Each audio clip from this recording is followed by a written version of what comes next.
Hello students, math top talent में आपका स्वागत है।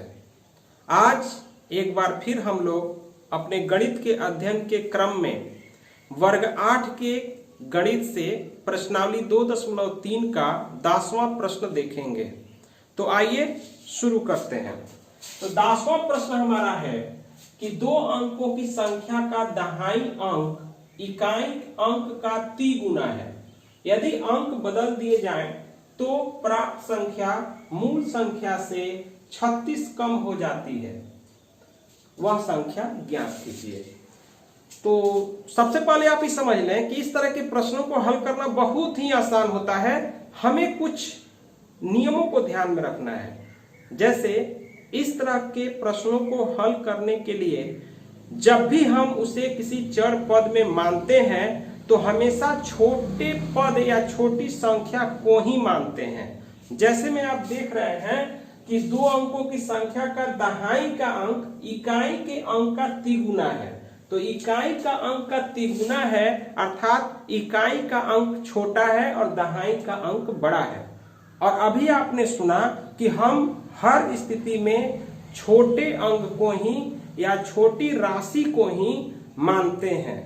तो इसमें इकाई का अंक छोटा है, इसलिए हम मान लेंगे कि माना कि इकाई का अंक x है। तो आप ध्यान देंगे, हम यहां हल करना अब शुरू करना है। माना कि इकाई का अंक बराबर x है। तो अभी आप देख रहे हैं कि इकाई का अंक जितना है दहाई का अंक उसका ठीक 3 गुना है। तो अर्थात यदि हम मान लिए हैं कि माना कि इकाई का अंक x है तो दहाई का अंक इसका 3 गुना होगा अर्थात 3x होगा, यानी 3x होगा। तो हम ऐसे लिख सकते हैं कि माना कि इकाई का अंक x है तो दहाई का अंक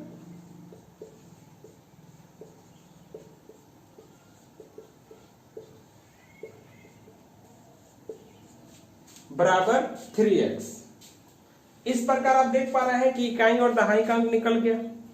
और प्रश्न कह रहा है कि यदि अंक बदल दिए जाए अर्थात दहाई के स्थान पे इकाई का अंक रख दिया जाए और इकाई के स्थान पर दहाई का अंक रख दिया जाए तो प्राप्त संख्या मूल संख्या से 36 कम हो जाती है। तो आप ध्यान देंगे, हम सीधे यहां लिखेंगे प्रश्न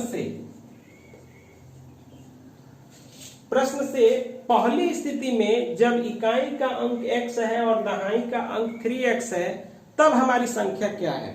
तब हमारी संख्या है 10 into 3x प्लस x।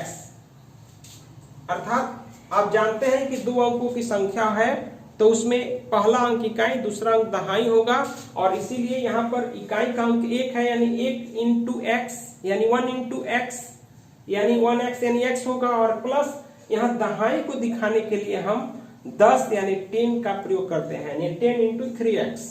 तो इस तरह से जो संख्या बनती है वह हमारा पहला संख्या है, यानी वह हमारा मूल संख्या है। अब जब हम इसमें इकाई और दहाई के अंकों को बदल देते हैं तब हमें जो नई संख्या प्राप्त होगी वह इस प्रकार से होगी 10 into x plus 3x। यानी अब हम इकाई के स्थान पे 3x और दहाई के स्थान पे x रख दिए हैं। लेकिन इसमें देख रहे हैं कि हम बीच में बराबर यानी इक्वल का चिन्ह दिए हैं और इसमें यह दोनों बराबर नहीं है, क्योंकि जब हम उसके इकाई और दहाई के अंकों को बदल देते हैं तो वह जो यह मूल संख्या है इससे 36 कम हो जा रहा है। यदि हमें इन दोनों को बराबर करना है तो या तो नई संख्या जो बन रही है उसमें हमें 36 जोड़ना पड़ेगा ताकि दोनों बराबर हो जाए, या पुरानी संख्या में से हम 36 घटा देंगे ताकि दोनों बराबर हो जाए। तो देखिए हम ऐसा करते हैं कि नई संख्या जो बनी है उसी में 36 जोड़ देते हैं। तो हो जाएगा ऐसे, अर्थात हमें जो समीकरण प्राप्त हो रहा है वह हो रहा है 10 into 3x plus x equal to 10 into x plus 3x plus 36। अब इसे हम सॉल्व कर देंगे। यहां पर हम लिखेंगे, या आप देख रहे हैं 10 में हम 3x से गुणा कर रहे हैं, यानी 10 into 3x equal to 30x plus x equal to, इसमें आप देख रहे हैं 10 इंटू एक्स यानी 10x प्लस 3x प्लस 36, या आप देख रहे हैं 30x प्लस x यानी 31x, इधर आप देख रहे हैं 10x प्लस 3x यानी यह होगा 13x, और जब इसे हम इस साइड में लेके आएंगे तो इसका चिन्ह बदल जाएगा, यह होगा माइनस 13x इक्वल 36। अब हम इसे और आगे बढ़ाएंगे, यानी 31x minus 13x equal 36, 31x minus 13x equal to 18x equal to 36, इसलिए x इक्वल टू 36 अपॉन 18, यानी इस तरह x का मान हमें प्राप्त हुआ 2, यानी x का मान 2 निकला। तो फिर हम उस संख्या को प्राप्त करेंगे। तो जो हमारी मूल संख्या थी, जो आप देख पा रहे थे 10 इंटू 3x प्लस x, हम इस x के मान को उसमें रख देंगे। तो हम यहां लिख सकते हैं, तो अभीष्ट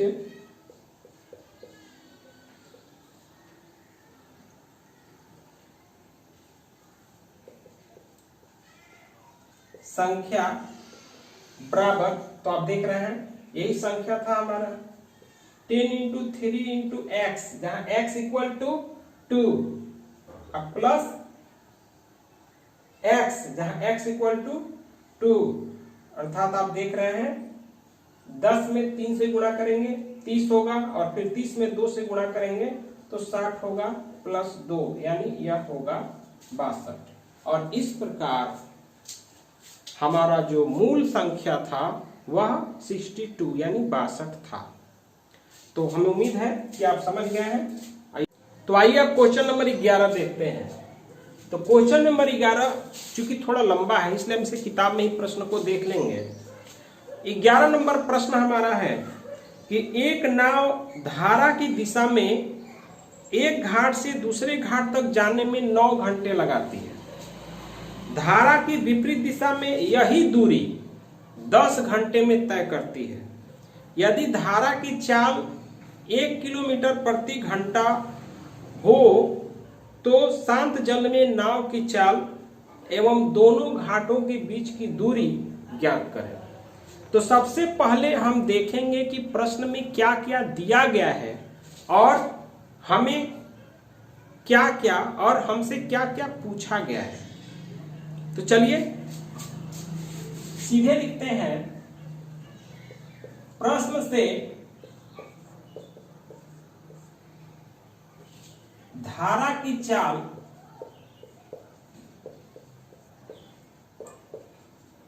बराबर 1 किलोमीटर प्रति घंटा। धारा का चाल दिया गया है 1 किलोमीटर प्रति घंटा।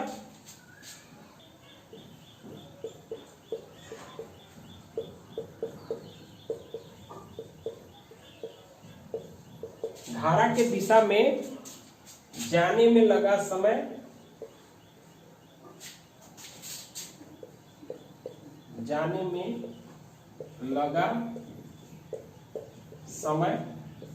बराबर 9 घंटे और धारा के विपरीत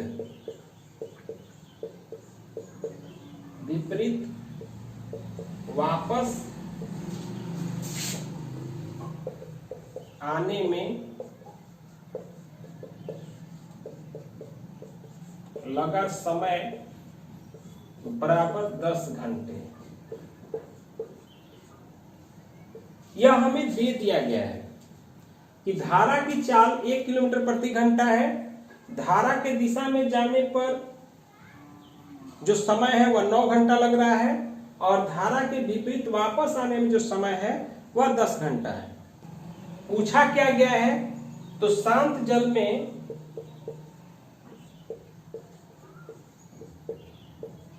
नाव की चाल बराबर हाउ मच। हमें निकालना है कि शांत जल में नाव की चाल क्या है, साथ ही दोनों घाटों के बीच की दूरी, दोनों घाटों के बीच की दूरी क्या है, दोनों घाटों के बीच की दूरी क्या है, यह हमें ज्ञात करना है। तो चलिए सबसे पहले धारा की चाल को हम देख रहे हैं कि 1 किलोमीटर प्रति घंटा दिया गया है, तो धारा के दिशा में जाने में लगा समय भी दिया गया है।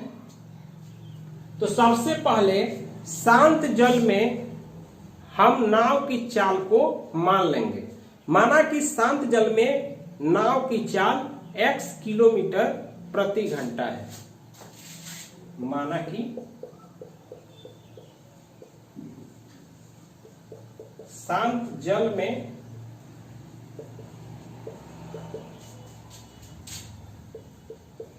नाव की चाल बराबर x किलोमीटर प्रति घंटा। हम मान लिए कि शांत जल में नाव की चाल x किलोमीटर प्रति घंटा है, तो धारा के दिशा में नाव की चाल, तो धारा के दिशा में नाव की चाल, तो आप जानते हैं कि जब धारा की दिशा में हम नाव की चाल को निकालेंगे तो शांत जल में जो नाव की चाल है उसमें हम धारा की चाल को जोड़ देंगे, और उसी तरह जब धारा के विपरीत दिशा में नाव की चाल को निकालेंगे तो नाव के चाल से धारा की चाल को घटा देंगे। तो चलिए सीधे लिख सकते हैं, तो धारा के दिशा में नाव की चाल बराबर x + 1 किलोमीटर पर आवर हो गया ही।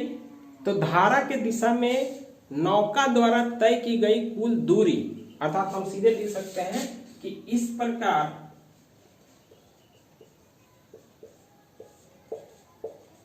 तय की गई कुल दूरी बराबर 9 × x + 1 किलोमीटर। यह जो देख रहे हैं वह धारा के दिशा में तय की गई कुल दूरी है। पुनः धारा के विपरीत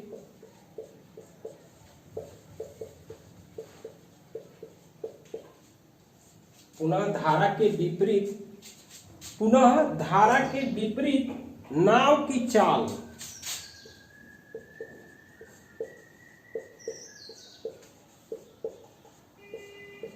तो आप देख रहे हैं जब वह धारा के विपरीत होगा तो नौका के चाल से, यानी शांत जल में जो नौका की चाल है उसमें से हम धारा की चाल को घटा देंगे, यानी x - 1 किलोमीटर प्रति आवर यह धारा के विपरीत नौका का चाल होगा। तो फिर इस स्थिति में नौका द्वारा तय की गई कुल दूरी क्या है, तो हम यह लिख सकते हैं, तो तय की गई